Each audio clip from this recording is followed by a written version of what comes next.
네. 앞부분에서 그 대만 해협이 지금 긴장이 감돌고 있다고 얘기를 했습니다. 그리고 또 대만에서의 그 싸움이 반드시 일본과 미국이 말려 들어갈 싸움이라는 그런 의미에서 이제 말씀을 드렸습니다. 그 두 번째 주제는 그 북한 문제를 말씀을 드릴 텐데, 북한 이야기하기 전에 그 지금 바이러스에 관련된 정치 문제를 말씀을 드리겠습니다. 그 코로나 바이러스가 뭐 완전히 국제 문제도 되고, 그리고 나라들마다 국내 문제가 되고 있습니다. 이제 국내 문제가 되는 이유는 뭐냐면은, 이제 질병이 어느 정도 이렇게 조금 잡히게 되면은, 그러면은 이제 지금 나라들이 전부 다 막고 있는데 막는 것을 열어야 됩니다. 왜 열어야 되냐면은, 열지 못하면은 경제가 망가지는 그런 얘기죠. 그래서 그 열어야 되는데, 그 열다 보면은 또 질병이 지금 조금 가라앉는 듯한 것이 다시 폭발할 가능성이 있는 것이죠. 그래서 이제 문제가 어렵다 보니까 여기서 이제 또 정치 문제가 개입이 되고 있는 그런 중입니다. 그래서 그런 문제를, 미국 관련된 문제를 잠깐 얘기를 드리고, 그리고 북한 문제를 말씀을 드리도록 하겠습니다. 뭐 이렇게 데이터를 보니까 이번 주에도 뭐 한 그 전 세계적으로 감염자들이 지난주 4월 7일 보니까 136만 명 정도였는데, 4월 14일은 이제 198만 명 정도가 됐습니다. 60만 이상이 확진자가 늘어났고, 미국의 경우도 지난주에는 확진자가 36만 9천 명인데 지금 59만 8천 명이니까 뭐 20여만 명이 또 늘어났습니다. 그리고 사망자의 경우도 미국 경우 지난주에는 11,000명을 넘었었는데, 이번 14일을 보니까 25,239명. 그러니까 일주 동안에 14,000명이 사망을 했다. 그러니까 이게 뭐 하루에 2,000명씩 사망을 한 겁니다. 그러니까 미국 본토에서 가장 놀라운 일이 9.11 사태였었는데, 9.11 때 그거는 뭐 하루 이틀 사이죠. 하루 이틀 사이에 약 3,000명 정도가 이제 목숨을 잃었는데, 이거는 지금 뭐 거의 매일 2,000명씩 이렇게 인명피해를, 일주씩이나 인명피해를 보고 있는 중입니다. 여러분들이 이 도표 같은 거 보고 저 화면을 캡처한 건데, 샤인 해니티라는 그 미국에서 제일 구독자가 많은 앵커맨이죠. 그 사람이 이제 More Signs of Hope in Virus Fight, 이제 그 바이러스와의 싸움에서 그 희망적인 사인이 더 많이 나타나고 있다 해가지고, 이제 그 질병의 확진자 숫자가 쭉 나오는데, 그 도표를 우리가 막대 그림표를 보면은 조금씩 줄어들고 있다라는 그 패턴을 볼 수가 있죠. 그리고 그 또 다른 요 그림은 앤드류 쿠오모라는 그 뉴욕 주지사입니다. 뉴욕 주지사인데, 뉴욕 주지사가 나와서 발표하는 장면인데, 이제 이분이 뭐라고 얘기를 했냐면은 The worst is over if we continue to be smart. 우리가 더 똑똑하게 행동을 하게 되면은 최악의 상황은 일단 지난 것 같다라고 얘기를 했습니다. 이 도표를 보면은 이렇게 쭉 올라가다가 꼭대기에 와서 이제 섰어요. 이걸 플라토라고 그러는데, 우리가 그 고원에 올라가면 평평한 데가 있죠. 바로 다시 이제 내려가게 되지 않겠느냐는 그런 희망을 그 쿠오모 지사도 말을 하고 있는 겁니다. 또 다른 도표를 보면은 쭉 올라가다가 내려간다는 것이 이렇게 눈에 보일 그런 모양입니다. 오르락내리락 약간은 있지만은, 이런 상태가 그 최근 한 2, 3일 동안 그 뉴욕주에서 나타난 양상입니다. 여기 뭐 사람 인명피해가 나왔는데, 4월 7일 뭐 779명, 그래서 4월 7일, 8일, 9일, 10일이 전부 700명대가 다 넘었는데, 750명이 다 넘었는데, 4월 12일 날 671명으로 한 100여 명 인명피해 숫자가 이제 줄어들고 있다 해가지고, 조심스럽게 이제 질병과의 싸움에서 승기를 잡는 거 아니냐 하는 그런 얘기들이 미국에서 나오고 있습니다. 물론 우리나라도 지금 뭐 많이 지금 줄어든 그런 상황이고, 엊그제 보니까 뭐 길에 사람들이 생각보다 엄청나게 많이 나와 다니는 것을 이제 발견할 수가 있었습니다. 이것이 이제 국내 정치적인 문제가 되는데, 트럼프 대통령이 거의 매일 그 자기 보좌관들하고 이렇게 나와가지고 국민들한테 대해서 이제 브리핑을 합니다. 그럼 질문도 받고 그러는데, 요거 하면서 트럼프의 그 job approval rating, job approval이라는 거가 대통령 직책을 잘 하고 있느냐 하는 그런 여론조사인데, job approval rating hits new high. 그러니까 조금씩 올라갔는데 지금 최고 정점에 올라갔다라는 그 뜻입니다. 선거를 놔두고 뭐 저 본인한테는 상당히 유리한 거라고 볼 수 있겠죠. 그리고 공화당원 중에서 89%가 트럼프를 지지하는 거로 나왔다 해가지고 코리 루안도브스키라는 이 사람은 뭐 트럼프를 상당히 그 지지하는 사람의 그 트윗의 내용입니다. 공화당원 89%가 지지를 하고 있고 그리고 역사상 트럼프가 잘하고 있느냐 거기에서 정점을 찍었다라고 했는데 여러분들이 그 다른 표를 하나 보실 텐데 그 트럼프 브리핑에 대해서 사람들이 어떻게 생각하느냐 여기 쭉 몇 가지 표가 나와요. 오버롤 해갖고 맨 왼쪽에 있는 거는 그 전체 평균을 내보니까 트럼프의 브리핑을 보는 사람의 77%가 트럼프가 잘하고 있다. 그걸 보고서 내가 많은 도움을 받고 있다라고 얘기를 했습니다. 미국 공화당원들은 97%가 트럼프 브리핑 잘하고 자기는 그 브리핑 통해서 많은 것을 이제 알게 됐다라고 얘기했고 민주당원에서도 62%가 잘하고 있다라고 얘기를 했습니다. 그리고 민주당 공화당이 아닌 무당파 인디펜던트라고 그런다고 그랬죠. 인디펜던트도 72%가 잘하고 있다라고 얘기를 하는데 어느 나라의 경우든지 국가가 위기에 놓이게 되면은 뭉치는 경향이 있습니다. 뭉치는 경향이 있는데 미국에서도 그런 모습이 나타나고 있다고 보입니다. 지금 쿠오모 주지사도 얘기했고 그리고 션 해니티라는 앵커도 얘기했듯이 4월 13일 날 트럼프 대통령의 트윗에는 이런 말이 나옵니다. 미국을 다시 열기 위한 계획을 가지고 여는 것이죠. 거의 완성 단계에 왔다. 단계적으로 하겠죠. 단계적으로. 스위치 껐다 켰듯이 이렇게 되는 일이 아니라 서서히 갈 텐데, 이제 그 계획을 거의 완성하고 있다라고 얘기를 합니다. 그리고 이제 미국 시간으로 4월 14일 트럼프 대통령이 오늘부로 WHO에 대한 지원금을 끊어라라고 이제 명령을 내렸습니다. 그래서 이제 WHO가 참 앞으로 그 어려운 그 상황에 당면하게 될 텐데, 물론 여기에 대해서 미국 민주당은 또 반대하고 있습니다. 트럼프가 그거 왜 끊느냐고 이제 반대하고 있는데, 하여간 뭐 정치가 그 계속 있는 것이죠. 그 지금까지 상황을 정치적인 측면에서 잠깐 요약을 해드리겠습니다. 2019년 12월 4일 날 WHO 세계보건기구가 세계에 대해서 한 말입니다. WHO tells the world China virus is not contagious. 중국의 바이러스는 전염성이 없다라고 발표를 합니다. 이제 이게 참 난감한 것이죠. 12월 4일 날 그랬습니다. 그러고서 전염성이 없다고 발표를 했는데 1월 21일 날 미국의 첫 번째 바이러스 확진자가 나왔습니다. 워싱턴주에서 나왔습니다. 워싱턴주는 미국의 맨 서쪽 북쪽에 있는 그 서북쪽이죠. 그 시애틀이는 그 주가 워싱턴주인데 워싱턴주에서 첫 번째 확진자가 나왔다. 그리고 확진자가 나오고서 딱 8일째 되는 1월 29일 날 트럼프가 태스크포스 특별대책반을 만들었습니다. 그리고 1월 31일 날 이틀 만에 트럼프가 중국 여행 금지령을 내렸죠. 중국 비행기 미국에 못 오는 금지령을 내렸습니다. 그리고 2월 6일 날 트럼프가 탄핵에서 이제 완전히 벗어났습니다.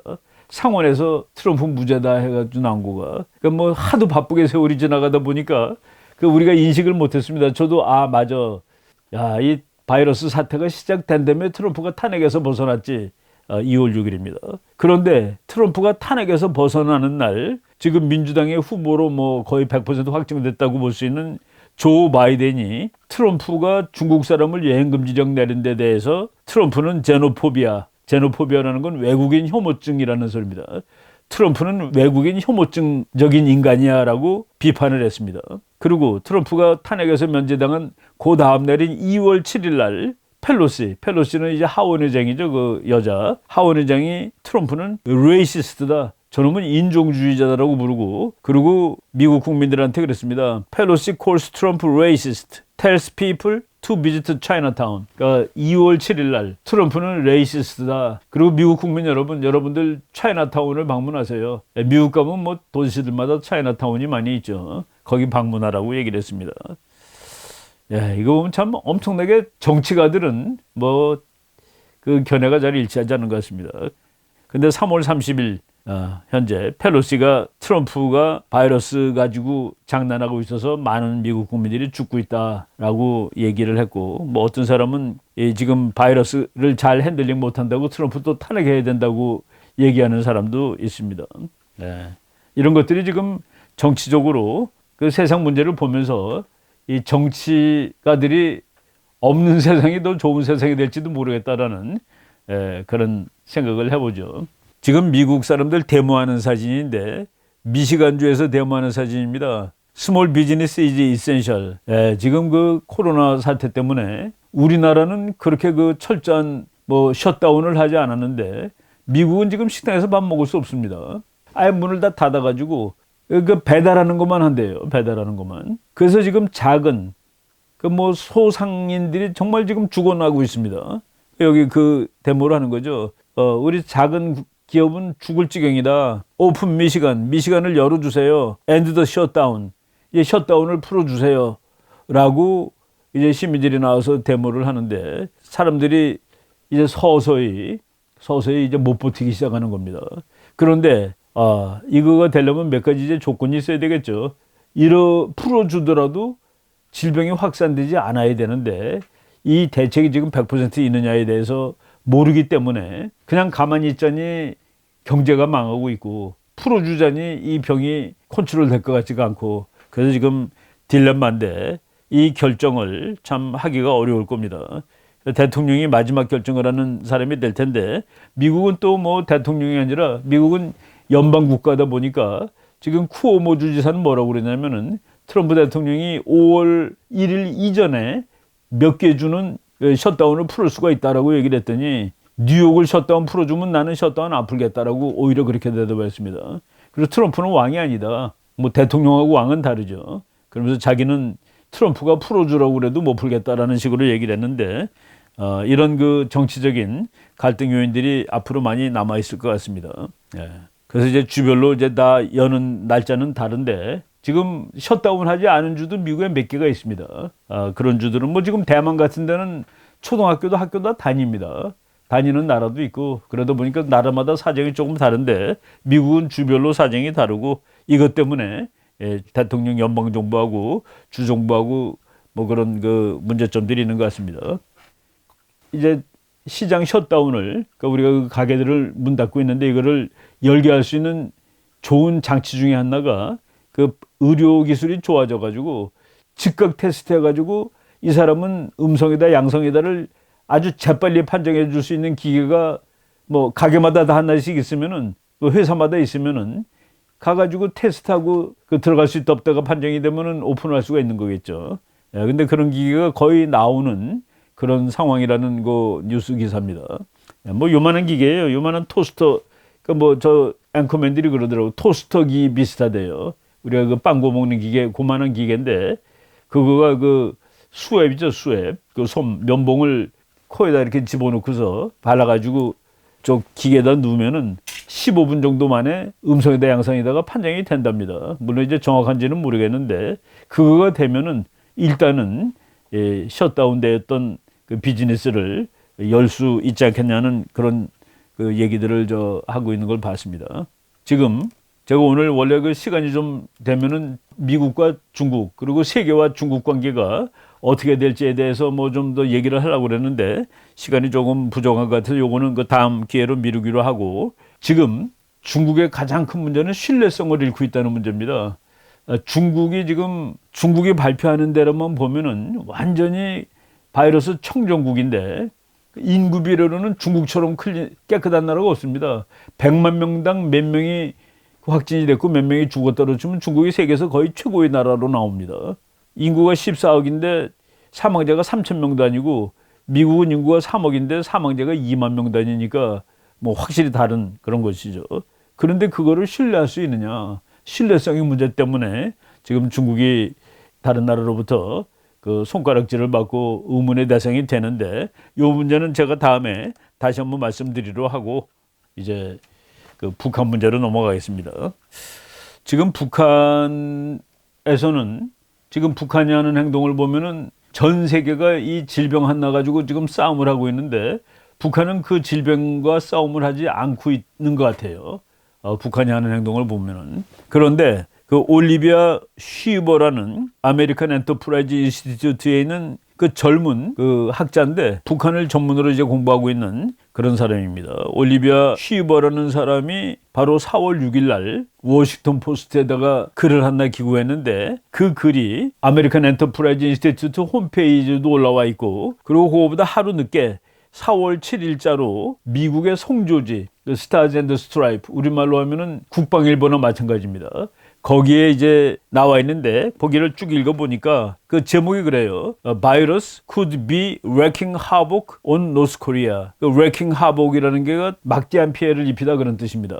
바이러스는 북한에게 막대한 피해를 입혔을 것이다 라는 그 제목으로 송조지에 올라와 있는데 아메리칸 엔터프라이즈 인스티튜트 홈페이지에 나온 그 기사는 이렇게 되어 있습니다. North Korea has denied COVID-19 cases. 북한은 그 코로나 바이러스 사례가 없다고 얘기하고 있다. Its actions tell a different story. 그러나 북한이 하고 있는 행동을 보면은 그렇지 않다는 것을 알 수 있다라고 얘기를 했죠. 예, 요 올리비아 쉬버라는 사람 그 사진입니다. 젊은 사람인데 제가 북한에 대해서 그 숫자를 밝히고 몇 명 죽었다는 것을 확실하게 밝힌 거는 요 사람 거를 처음으로 본 것 같아요. 한경 북도에 청오리라는 그 수용소가 있습니다. 수용소. 그러니까 영어로 프리즌인데 그 북한말로 하면은 수용소죠. 수용소. 거기에서 한 12명 정도가 확실히 죽었다. 근데 거기는 그 중국하고 가깝습니다. 이제 여러분들이 지도 보실 텐데 거기 있는 지도가 그 두만강이고 바로 중국에서 가까운 곳이에요. 그래서 중국에서 쫓겨온 죄수들을 거기다 수용을 하는데 거기서 한 12명은 확실하게 죽었고 그리고 아무래도 수용소니까 거기 군인들이 지키고 있겠죠. 군인들만 180명 정도가 죽었다라고 숫자를 이 사람이 밝히고 있습니다. Additionally, 180 soldiers have presumably died from the virus. 바이러스 때문에 약 180명이 죽은 것 같다. 그리고 and another 3,700 were quarantined. 그리고 3,700명 정도가 이제 격리 수용되었다 이런 뜻이죠. 이게 4월 6일 기사니까 그러고 나서 일주일 지났는데 얼마나 더 그 질병이 확산되고 돼 있는지는 뭐 전혀 알 수가 없습니다. 북한이 얘기를 안 해주고 뭐 보도를 안 하니까. 그런데 지금 제가 그 북한 관련돼서는 이 숫자가 비교적 정확하게 나온 그런 자료가 있다는 것을 한번 여러분들한테 말씀을 드리겠습니다. 네. 그리고 북한이 원래는 4월 10일 날 하려고 하던 회의를 최고인민회의입니다. 그냥 뭐 쉬운 말로 하면 우리나라 말로 하면 국회의원이죠.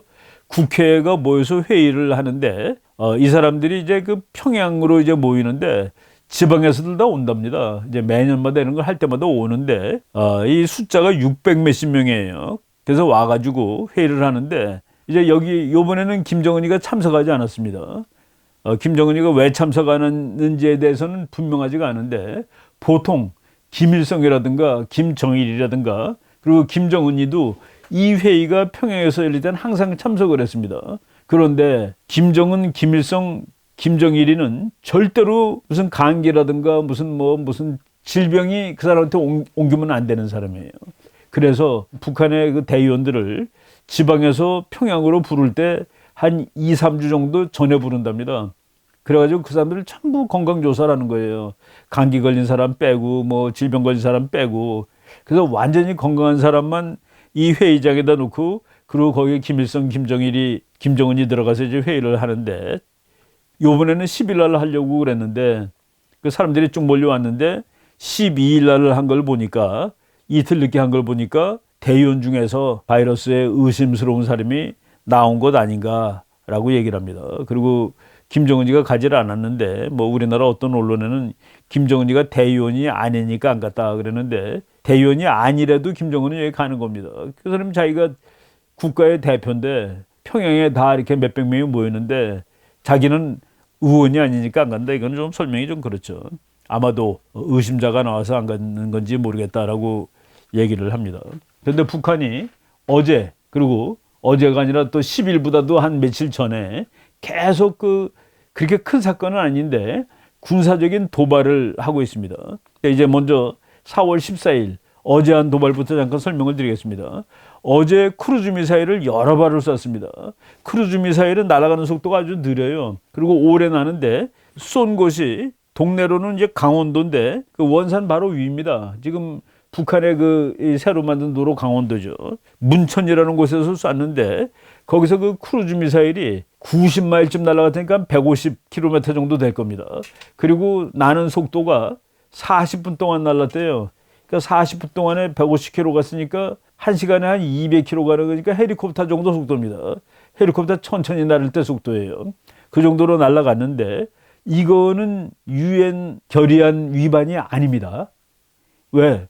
유엔 결의안은 북한은 어느 종류의 탄도미사일도 발사할 수 없다고 되어 있습니다. 그러니까 포 쏘는 거하고 크루즈 미사일 쏘는 건 되는 거예요. 그래서 북한이 그 유엔 결의안을 준수하기 위해서 이걸 한 일은 물론 아니겠지만은 이번에 4월 14일 한 일은 유엔 결의안 위반은 아니다라고 얘기할 수 있는 겁니다. 뭐 내가 지난 시간에 누가 유엔 말을 듣니라고 얘기를 했습니다만은 아무튼 유엔 결의안 위반이 아니에요. 그런데 이 크루즈 미사일이 성능이 얼마나 좋은지 이건 전혀 지금 알 수가 없습니다. 그리고 특히 사항은 전투기를 동원해서 전투기에서 미사일을 또 바다로 쐈습니다. 그러니까 비행기에서 미사일을 쏘는데 북한이 비행기에서 미사일 쏘는 훈련은 정말로 오래간만에 한 그런 훈련이라고 생각이 됩니다. 그런데 북한이 저걸 왜 했을까? 총선거를 하루 앞두고 겁을 주려고 했을까? 근데 그러면 겁을 먹나 국민들이? 그 겁을 먹으면 어떻게 투표를 할까? 북한하고 사이좋게 지내자는 사람한테 투표할까? 그렇지 않으면 북한한테 강력하게 대처하는 사람한테 투표할까? 그래서 이거는 뭐 한마디로 말씀드리기 어렵습니다. 그리고 아까 4월 15일이 김일성의 생일이라고 그랬죠. 김일성의 생일이라서 이걸 했을까? 그것도 또 아닌 것 같습니다. 만약 북한이 김일성의 생일을 위해서 했다면은 좀 더 큰 걸 했을 겁니다. 좀 더 노골적으로 유엔을 뭐 물먹이거나 미국을 놀라게 하는 뭐 그런 것을 했으면 4월 15일 김일성 생일을 앞두고서 했다라고 얘기할 수 있는데 뭐 그것도 아니에요. 그래서 지금 이거를 왜 했을까? 이거를 김정은이 시켜서 한 것일까? 그렇지 않으면은 김정은이가 오히려 안 시켰는데 김정은은 이런 일을 하나도 할 수가 없는데 그냥 김정은이가 건재하다는 것을 과시하기 위해서 그냥 사람들이 만들어서 한 것일까? 여러 가지 의문이 나옵니다. 저는 여러분들이 지금 그림을 좀 계속 오늘 제가 사진들을 많이 갖고 왔는데 제가 한번 그런 말씀을 드린 적이 있었습니다. 앞으로 그 김정은이 사진을 좀 유심하게 관찰해야 되겠다고. 왜? 의심스러운 게 너무 많아요. 지난 1월 25일 날 그 평양에서 이거 뭐 음악회를 하는데 거기 몇 계단을 올라가는데 숨이 차서 그리고 젊은 사람이 이걸 붙잡고서 올라갔다가 한 5계단 올라갔다가 약간 평평한 데서 잠깐 쉬었다가 또 가서 그러는 장면을 보고서 이 사람 분명히 아프구나라고 우리가 얘기를 한 적이 있었습니다. 그런데 그 이후에 하는 그 사진들 이런 것들이 전부 좀 이상한데 바로 그런 것들을 좀 보여드리겠습니다. 그거 하기 전에 북한이 처음으로 비행기를 이제 날리고 비행기에서 이제 또 뭐 미사일까지 쐈다고 그러는데 지금 북한 비행기 중에서 대한민국의 비행기와 그래도 상대할 수 있다는 비행기는 딱 하나밖에 없습니다. 여러분들이 지금 저 도표를 보시는데 그 북한의 전투기들인데 전투기 대수는 뭐 한 400~500대 돼요. 그런데 미그 29라는 비행기가 북한에서는 제일 좋은 비행기인데 지금 18대 정도 있는 거로 돼 있습니다. 사실 북한이 미그 22를 처음으로 그 북한 공군이 가지고 있다는 것은 제가 요건 나온 지 뭐 대단히 오래된 건데 제가 버리지 않고 다 놔두고 있습니다. 밀리터리 밸런스 1989, 1990. 요거는 이제 1990년에 나온 책인데 바로 1989년에 그 전 세계 군사력에 대한 거가 다 이제 자료가 나온. 그리고 이 자료는 이거를 그냥 제일 권위 있는 자료로 치는 겁니다. 여기에 북한 탱크가 500대다 그러면 500대로 치는 거예요. 뭐 북한 비행기가 200대다 그러면 200대로 치는 겁니다. 왜 그러냐?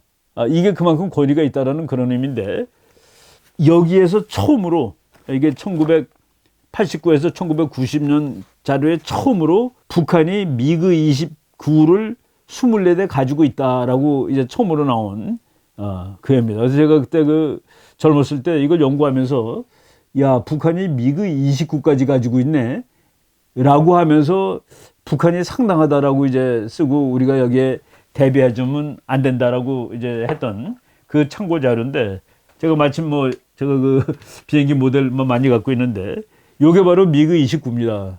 요 미그 29인데 뭐 생기기 참 날렵하게 생기고, 그리고 이 비행기는 맨 처음에 나왔을 때 이게 미국의 웬만한 비행기가 얘한테 이기지 못할 것이다라고 전부 다 놀랬던 비행기입니다.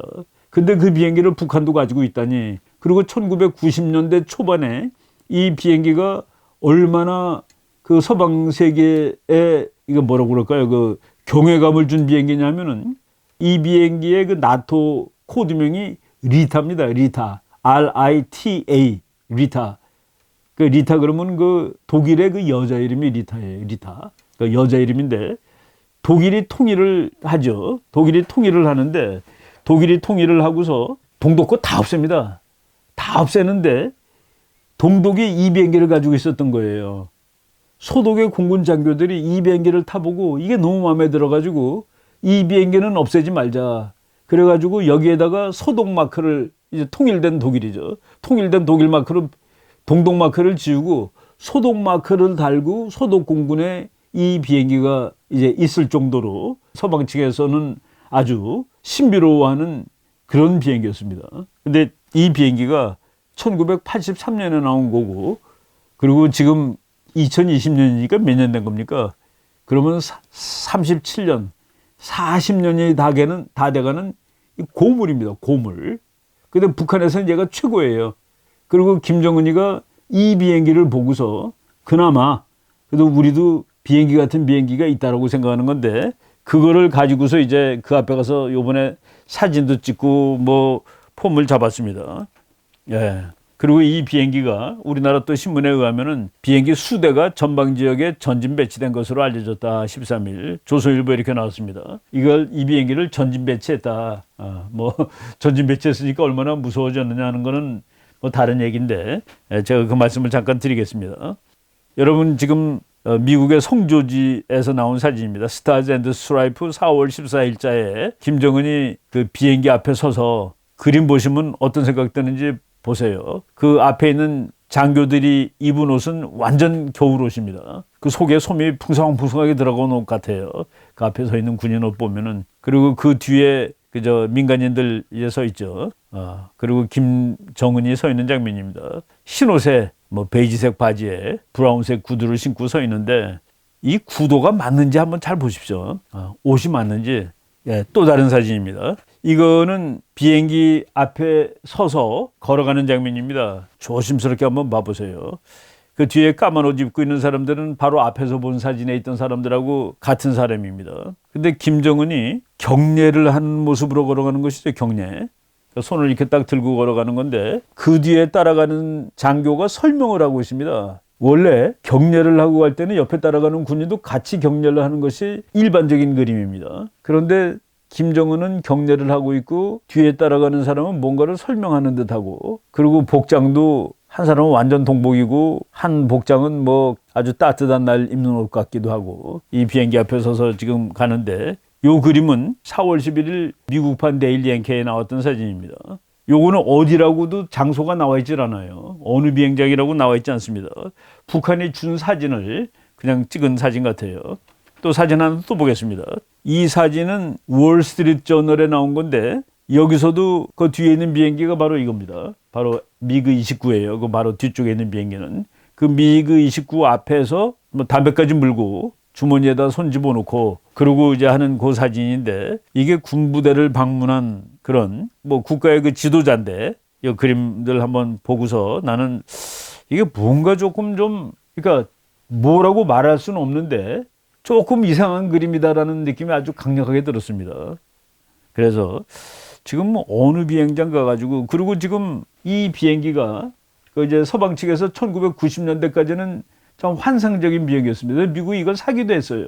이걸 사가지고 이거를 한쪽으로 놓고 미국 비행기랑 전투 연습을 하는 겁니다. 그래가지고 얘는 이제 적군의 연습을 하는 것이죠. 그 비행기 앞에 서서 뭐 공군 그 조종사도 이제 같이 서 있습니다. 그리고 비행기가 뭐 날아가기도 하였다라고 이렇게 얘기를 하고 있습니다. 그 다음에 또 사진 하나 또 보겠습니다. 요거는 보이스 오브 아메리카에 나온 겁니다.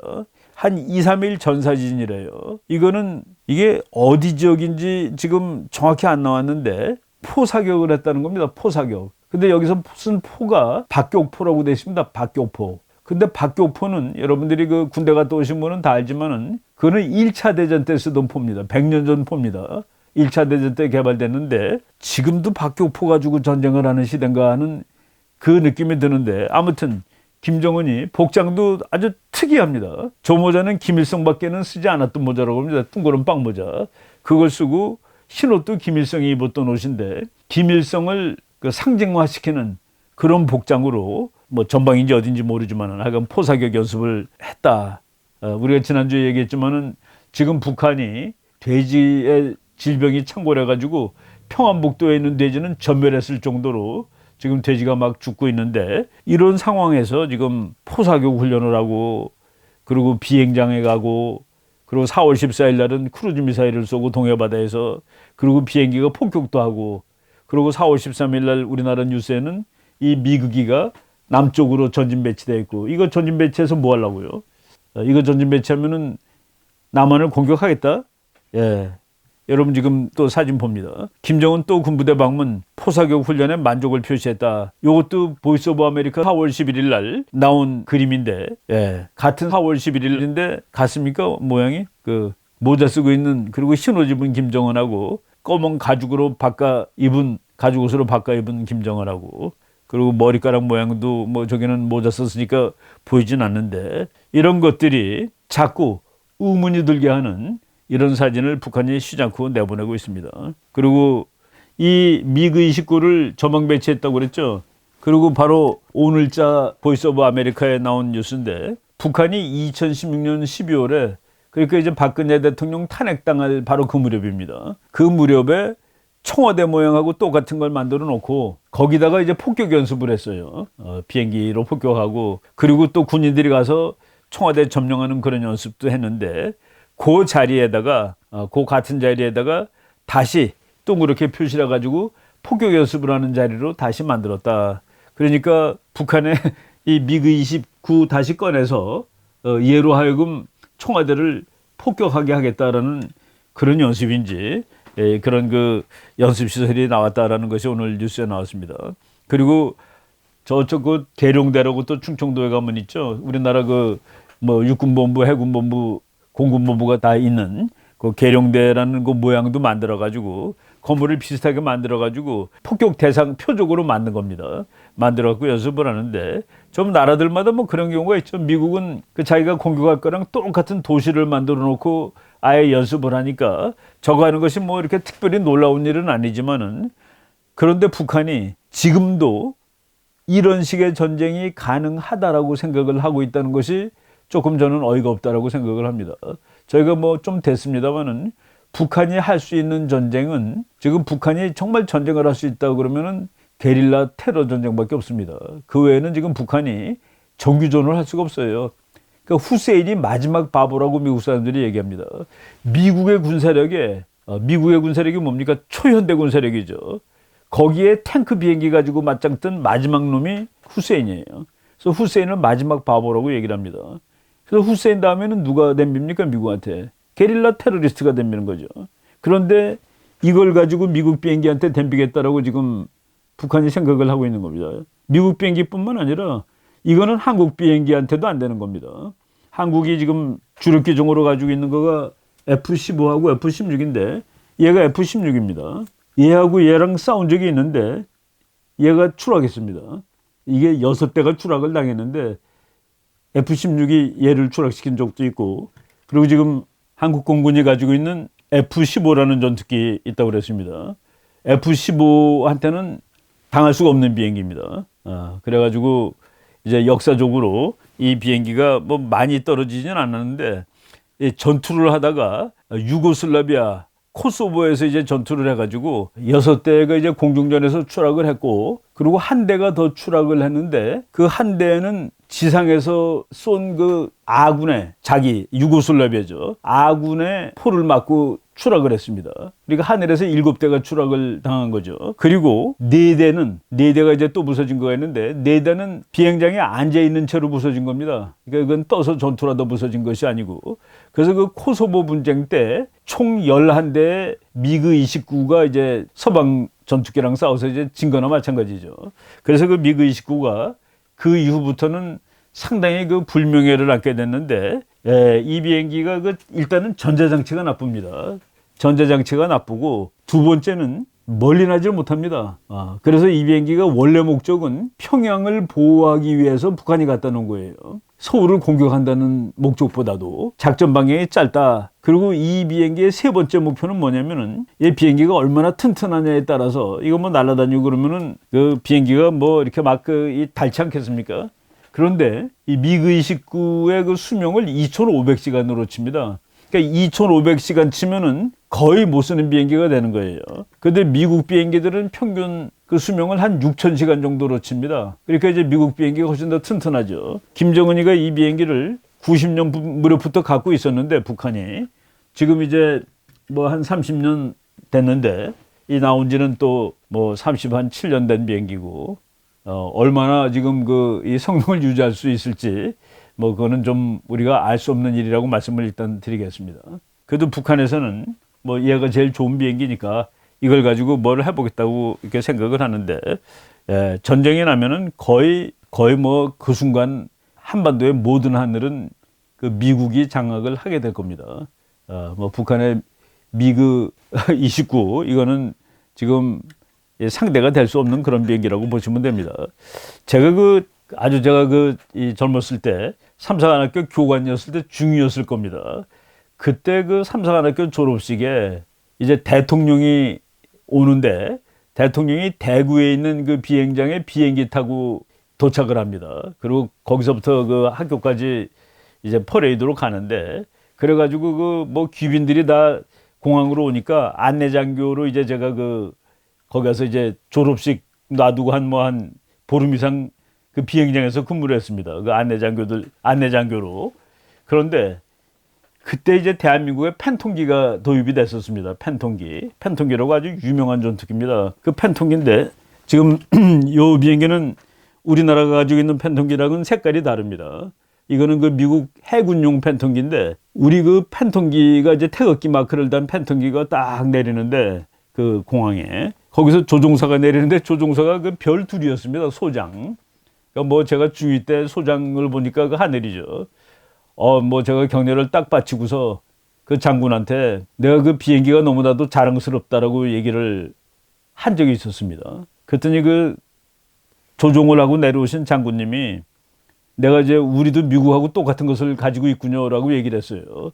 미국 팬통기가 계속 내렸다 떴다 하고 근데 태극 마크를 단 팬통기가 내리는 것을 보고 저 나름대로 감동을 받아서 조종사인 장군님한테 얘기를 했더니 나보고 뭐라고 말씀하시는 줄 아십니까? 야, 저 미국 마크가 붙어있는 팬통기는 저건 750만 달러짜리고 우리 거는 250만 달러짜리야. 겉모양이 같은데 값이 3배가 차이가 나는 겁니다. 이게 무슨 얘기냐면은 속에 얼마나 좋은 전자장치가 달려있냐에 따라서 어느 비행기는 가면은 추락당하고 어느 비행기는 들어가서 폭격하고 그러고 나올 수 있다는 그 얘기입니다. 그게 차이가 나는데 그래서 지금 북한이 가지고 있는 이거는 거의 못 쓰는 거가 됐다라고 말씀을 드리는 겁니다.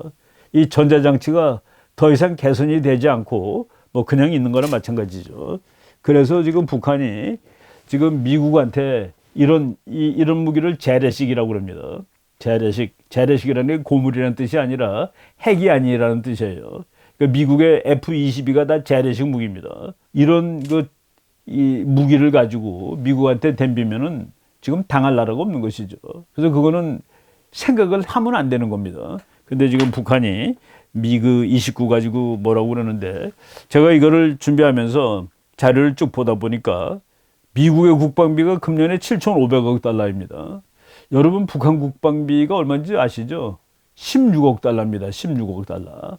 이거 계산하면 정말 좀 누구를 모욕 주는 것 같은 기분이 드는데 북한의 국방비는 미국 국방비로 치면 18시간 40분어치입니다. 1월 1일 오후 6시쯤까지 쓴 미국 국방비가 북한 1년 국방비예요. 그래서 국방은 돈이 무지막지하게 드는 것이고 국방을 하기 위해서는 부국을 먼저 해야 되는 겁니다. 그래서 부국 강병.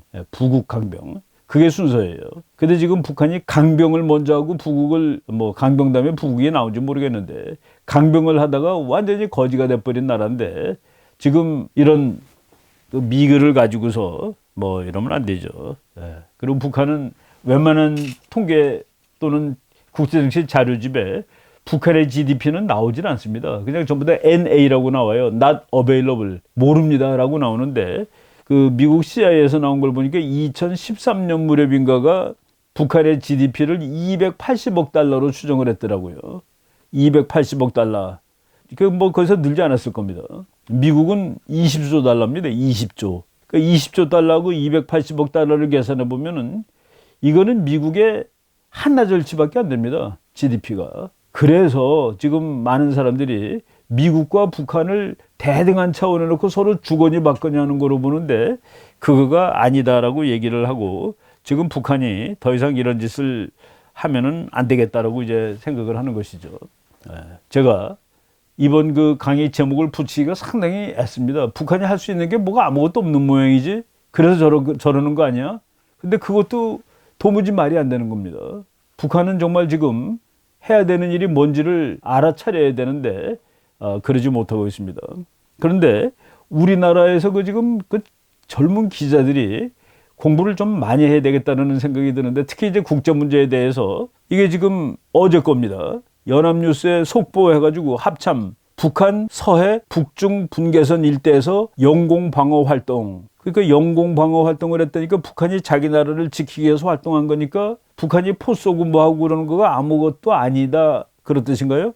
그 네티즌들이 밑에다가 뭐라고 썼더라고요. 영공방어 그리고 물음표 붙였습니다. 우리나라 합참이 적국인 북이 훈련하는 걸 영공방어라고 표현을 하다니 정말 놀랍다. 그 밑에 막 욕도 있어서 그건 제가 뺐습니다. 영공? 누구네 영공인데 영공이란 말은 자국의 입장에서 사용하는 용어가 아닌가. 그리고 저는 여기서 그거 말고 또 하나가 또 문제라고 봅니다. 북중 분계선 일대. 북한하고 중국하고 분계선이라는 게 뭐예요? 분계선.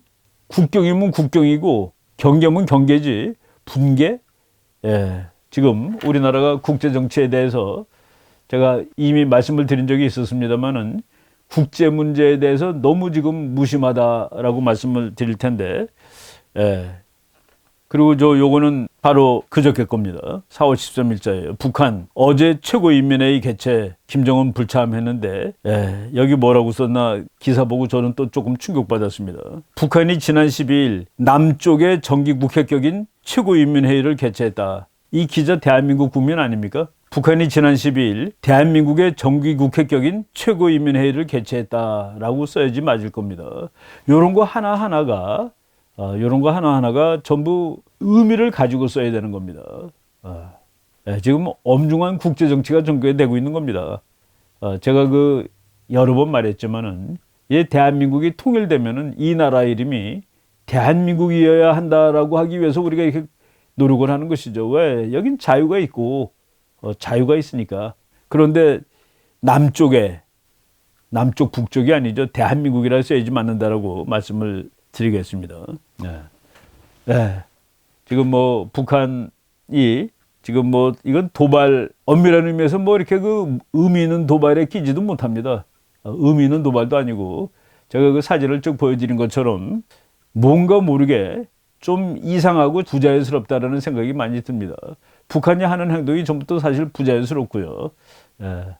빨리 우리가 북한에 지금 무슨 일이 벌어나고 있는지 알 수 없지만은 아까 쉬버라는 미국 젊은 여자 학자가 말했듯이 수많은 사람이 지금 병에 걸려서 이제 죽어가고 있는지도 모르는데 그런데 이런 망나니 같은 행동을 지금 북한이 하고 있다는 사실을 한번 여러분들하고 같이 한번 생각을 해봤습니다.